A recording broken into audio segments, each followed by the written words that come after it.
I don't know if you know it, but franchising accounts are close to 40% of all retail sales in the United States. It is a larger segment of the U.S. economy than manufacturing is right now. And a franchise is defined by the Federal Trade Commission, which regulates franchises throughout the United States. The first element of a franchise is the existence of a trademark. So the franchisor grants the franchisee the right to use the franchisor's trademark.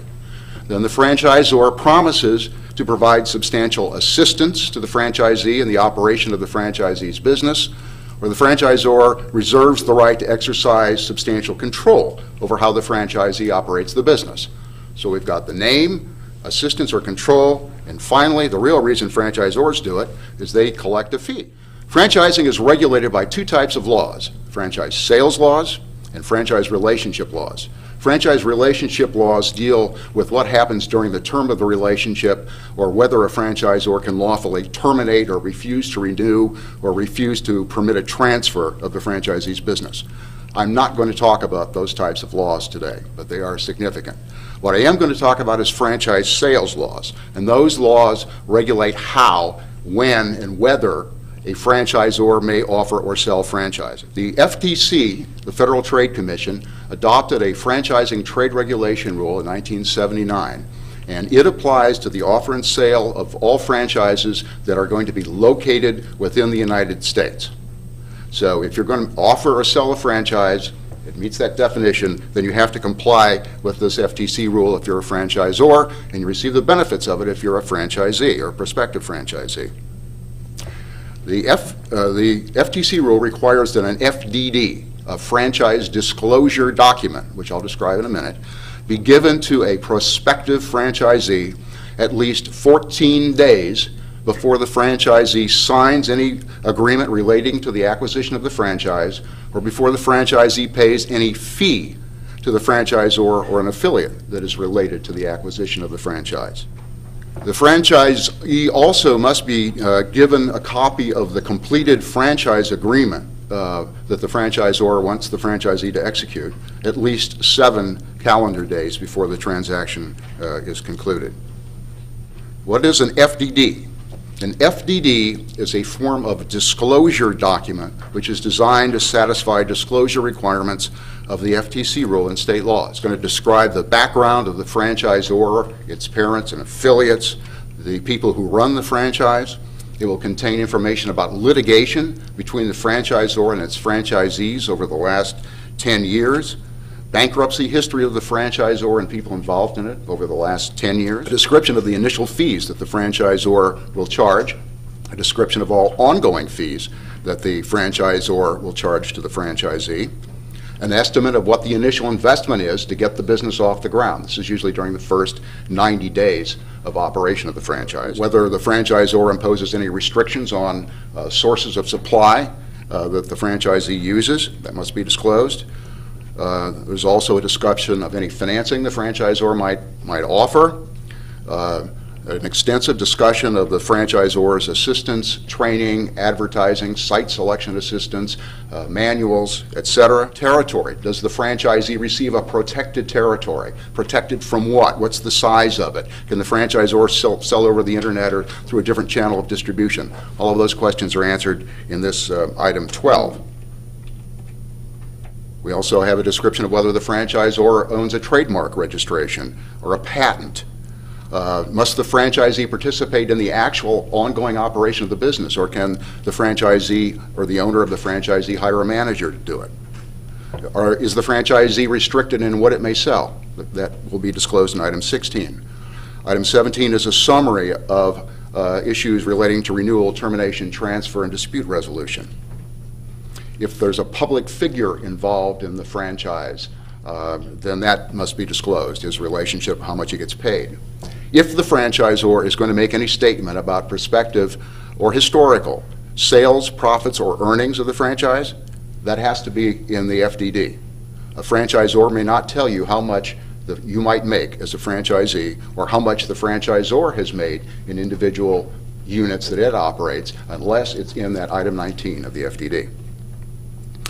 Item 20 describes the history of the franchise over the last 3 years. That is to say, it shows how many units, how many franchises have been granted in each state, how many have been terminated, how many have been not renewed or transferred. So you get a quick snapshot of the trends within the franchise organization. You'll get the financial statements of the franchisor going back 3 years, and they have to be audited.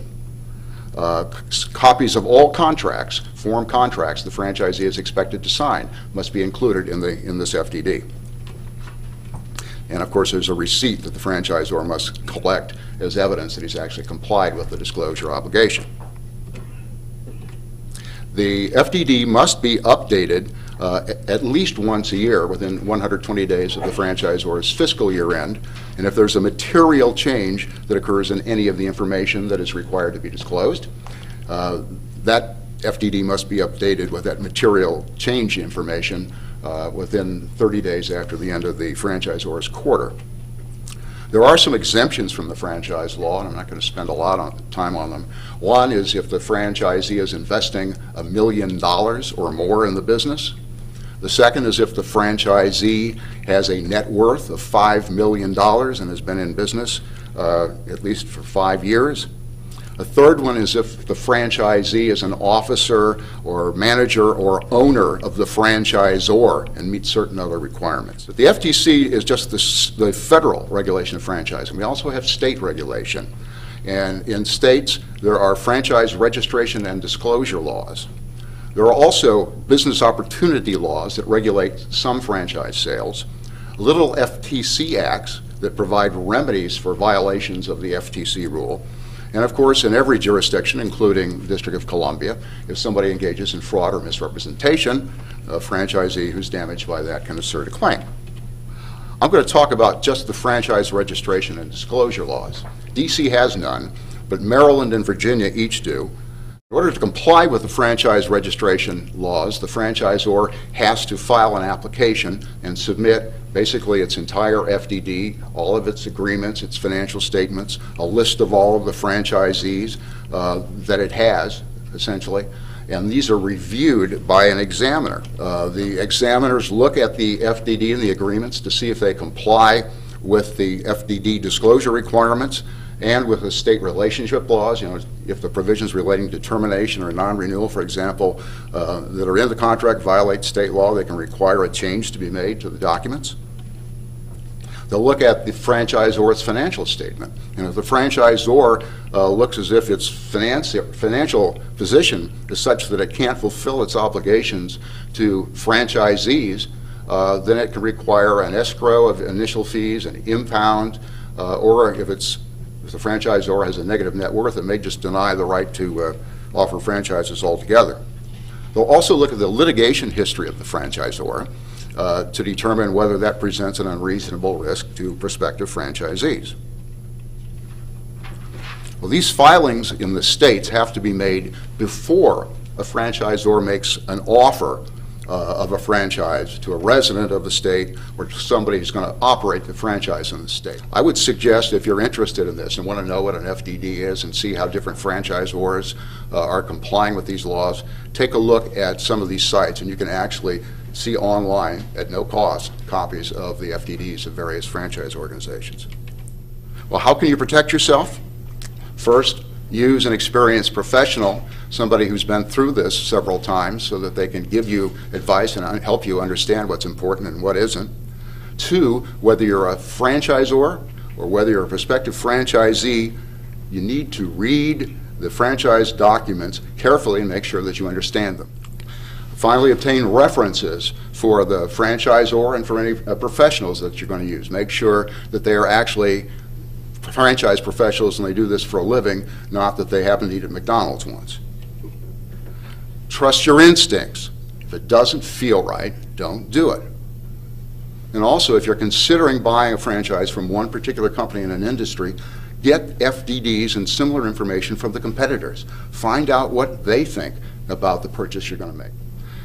Here's some more sources of information that are online or available from my assistant, Kim Bradshaw. I thank you very much for your attention.